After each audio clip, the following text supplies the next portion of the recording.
眼前这只母老虎突然一阵腹痛，下一秒竟拉出了一个透明的球，这可把母老虎吓懵了，还以为自己把内脏拉了出来，慌乱之中竟想把这个球塞回肚子里。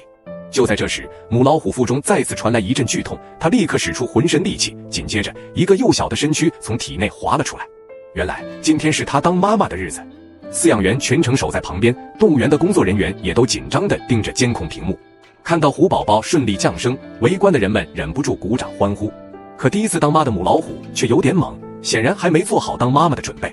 虽说现在大家都觉得生娃是件幸福事，但他却觉得潇洒自由的单身生活还没过够。或许是感应到了妈妈的心思，本该嗷嗷啼哭的虎宝宝竟一动不动，连一声叫唤都没有。虎妈很快察觉到孩子不对劲，顿时紧张起来，不停地舔舐虎宝宝的毛发。初为人母的她仿佛无师自通，想用这种方式刺激虎宝宝苏醒。场外所有人都揪着心，一边给虎妈加油，一边默默祈祷。时间一分一秒的流逝，虎宝宝依旧毫无生机，虎妈却始终没有放弃，一遍又一遍舔舐着毫无动静的孩子，这大概就是母爱的伟大吧。可整整2分钟过去了，刚出生的虎宝宝还是纹丝不动。守在门口的饲养员急得团团转，正当他准备冒着危险从虎妈身边抱走孩子急救时，空气中突然传来一阵微弱的叫声。看到虎宝宝终于有了呼吸，饲养员和虎妈悬着的心这才落了地。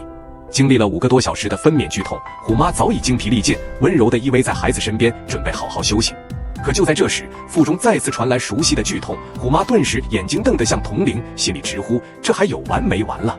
无奈之下，虎妈只能鼓足勇气再次投入分娩。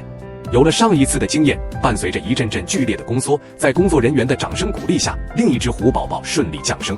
小家伙刚落地就昂着脑袋哇哇大哭。尽管之前承受了漫长的痛苦与折磨，但看着眼前2只活泼的小生命，虎妈觉得一切都值了。